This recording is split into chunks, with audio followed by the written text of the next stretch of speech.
Olá, alunos, tudo bem? Aqui é o professor Matheus. A gente vai para a nossa segunda aula com o tema xadrez, tá? Como vocês estão vendo aqui, a gente fez um tabuleiro no quadro.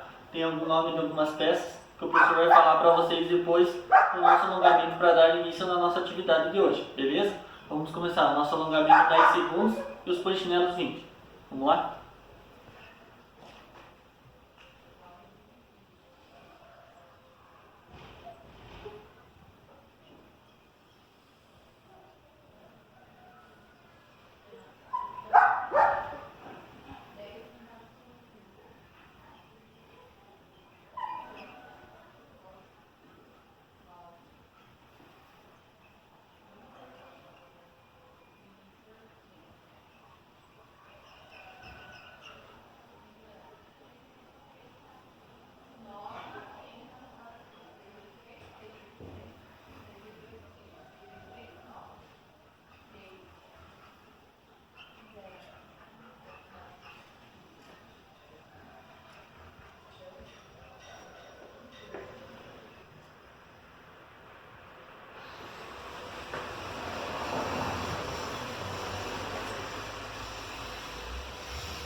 Beleza? Vamos para a nossa aula de hoje?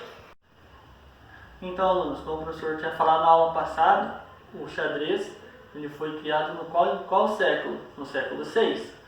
Na Índia, ele tinha o nome de Chaturanga, certo? Então, na aula passada a gente falou sobre a peça do cavalo, qual era o movimento do cavalo. E aqui, como vocês estão vendo no nosso tabuleiro, tem escrito torre, bispo, dama, rei e peão. Essas são as curiosidades que o professor vai passar para vocês aqui, que são os movimentos dessas peças, para vocês fazerem durante uma partida de xadrez, tá? Vamos começar aqui. Vamos mostrar a torre.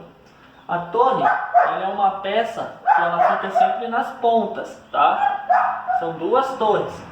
A torre, você pode andar com ela tanto para frente ou quanto para o lado. Não é em movimento dela igual do cavalo, mas pode andar para frente ou para o lado. Quantas casas quiser, certo? Só que como aqui no nosso tabuleiro montado está com o peão na frente, esse peão não poderia estar ali, porque ela não consegue pular uma casinha para frente para andar. Então a torre, eu vou fazer o desenho para vocês aqui. Ela anda para frente ou para trás, dependendo da onde ela estiver colocada. Ou também ela pode andar para o lado, certo?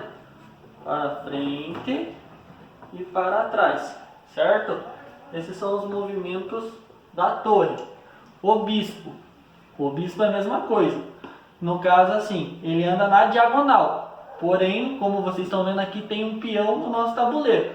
Ele não vai poder pular o peão. O peão tem que estar para fora da casinha para ele poder andar. Também pode andar quantas casas ele quiser, tendo casas vagas. Então, no caso também, vamos lá. O bispo, ele anda na diagonal. Então, pode ser feito esses movimentos.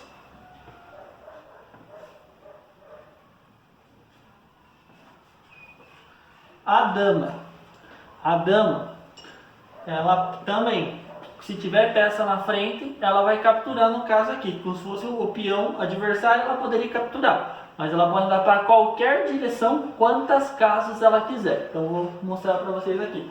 Então ela pode andar assim, para frente, para o lado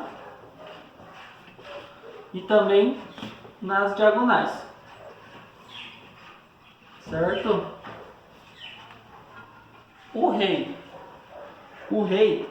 ele pode andar apenas uma casa, certo? Para qualquer direção, tanto para frente, para trás, para o lado, em diagonal, mas apenas uma casa, diferente da dama que é várias casas. Então, Vamos marcar aqui.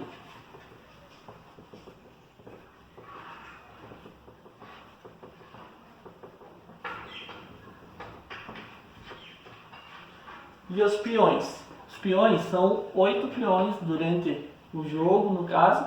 As damas, a dama apenas 1, rei apenas 1, cavalo 2, torre 2 e bispo também 2. Os peões são 8, como vocês estão vendo aqui, certo? Os peões ele podem andar apenas uma casa a partir do segundo movimento. Já no primeiro movimento ele pode andar 2 casas, correto? Então eu vou marcar aqui. Só que aqui eu não vou fazer no quadro, eu vou demonstrar direto aqui no nosso tabuleiro que está desenhando no quadro. Então, no primeiro movimento, esse peão aqui pode andar 2 casas, esse mesma coisa, assim por diante. Todos os peões podem andar 2 casas para frente, certo? Em seguida, então eu vou marcar aqui, o peão meu andou nessa casa aqui, então ele está agora representado por essa letra aqui, P pintada de azul. O próximo movimento dele vai ser apenas uma casa, certo? Então, se tiver o outro peão aqui, eu não posso capturar, por causa que peão com peão não come para frente, ele só vai capturar na diagonal. Se o peão adversário estiver nesta casinha aqui, o que o professor pode fazer? Capturar o peão na diagonal ou andar para frente novamente. Certo? Então, o peão é o único movimento que ele faz na diagonal, é o movimento quando ele faz para capturar, porque consequentemente durante o jogo ele só pode andar para frente, uma casa. Nos primeiros movimentos de cada peão pode andar 2 casas. Professor, mas se eu quiser andar uma casa eu posso? Pode andar uma casa, mas depois você vai saber que você não vai poder mais andar que uma casa, certo? O cavalo, como a gente já falou na aula passada, ele anda em L. A torre pode andar quantas casas ela quiser, se ela tiver espaço vago. O bispo, mesma coisa, quantas casas ele quiser se tiver espaço vago, mas aí pode ser na diagonal apenas, não pode ser nem para frente nem para trás. Pode andar sempre na diagonal, certo? O nosso rei, apenas uma casa, para frente, para trás, para o lado ou para a diagonal, apenas uma casa. A dama, quantas casas ela quiser, sendo sempre para frente, para trás, para o lado ou para a diagonal, certo? Agora a gente vai mostrar para vocês aqui no nosso tabuleiro, para vocês verem aqui. A gente montou o nosso tabuleiro aqui, certo? O professor não vai fazer um jogo com vocês pelo fato que fica muito extenso o vídeo, porque vocês sabem que uma partida de xadrez ela pode durar bastante tempo, certo? Como vocês sabem, as peças brancas sempre começam. Então só vou mostrar para vocês o que eu fiz no quadro, para vocês aqui no tabuleiro. Os peões podem movimentar sempre 2 casas. Então vou colocar aqui, vou fazer os brancos movimentar 2 e os pretos movimentar apenas uma, para vocês verem. Então ó,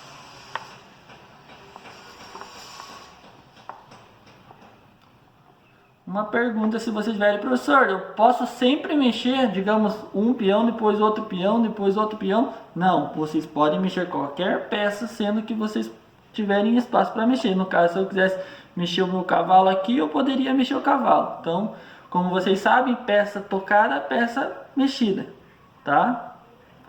Então vamos lá, para vocês verem. Então aqui ó, andei 2 casas com os meus peões, vou andar apenas uma agora. Então andei aqui. Como o professor representou ali na cor azul, o peão preto pode capturar o peão branco. Então o professor vai capturar para vocês verem, certo? Capturei, beleza. Surgiu uma oportunidade para nossa torre branca capturar o peão. Então ela vai andar quantas casas elas tiverem necessárias para capturar uma peça. Então, ou também se ela quiser parar aqui, ela pode, mas ela quer capturar a peça. Então foi lá e capturou. O peão preto não pode capturar a torre, porque o peão só anda para frente e para capturar ele anda na diagonal. Só que peão não tem como capturar. Então, se um jogador ele já vai saber que o peão dele vai estar comprometido, que qualquer movimento com outra peça, a torre dele pode capturar. Então a gente vai mexer o nosso bispo. Andou apenas uma casa na diagonal, certo? O que a equipe branca vai fazer o jogador das peças brancas? Ou ele pode capturar o peão do adversário, ou ele vai virar um alvo com o bispo dele. Ah, mas por deslize dele, ele não percebeu, ele quis mexer o cavalo. Então o cavalo vai andar em L. Andou aqui. O que o bispo do adversário preto fez? Foi lá e capturou a torre dele, certo? Daí ele quer resolver de mexer o rei. O rei ele vai andar uma casa, ele pode andar na diagonal, para frente, ou na outra diagonal, como aqui já está a dama e o cavalo, ele não vai poder mexer por lá, então vou mexer uma para frente. Daqui o adversário quis mexer a dama dele. Também, lembrando que é quantas casas quiser, mas como vocês estão vendo que tem aqui peças na frente, ele vai poder andar apenas uma casinha, para frente, para a diagonal e para o lado está ocupado, então andou para cá. Se a gente for fazer o nosso jogo, olha, se vocês quiserem fazer o jogo por inteiro, vai levar muito tempo. O professor aqui só quis mostrar para vocês alguns dos movimentos das peças do xadrez, tá? Acredito que a grande maioria de vocês sabem jogar. Vocês podem jogar com o pai, com a mãe, com o tio de vocês, vó, avô, tia, irmão, com quem seja, certo? Espero que vocês tenham gostado dessa pequena aula sobre xadrez. A gente fez um negócio bem simples, porque que nem o professor falou. Se a gente fosse para fazer uma partida de xadrez do professor com alguma outra pessoa, poderia levar bastante tempo. E o nosso vídeo poderia ficar muito extenso. Então, como o professor falou, mostrou aqui para vocês apenas os movimentos de alguma das peças do jogo de xadrez. Espero que vocês tenham gostado. Até a próxima semana e a gente vai iniciar um novo conteúdo daí, beleza? É uma surpresa, tá? Tchau, tchau.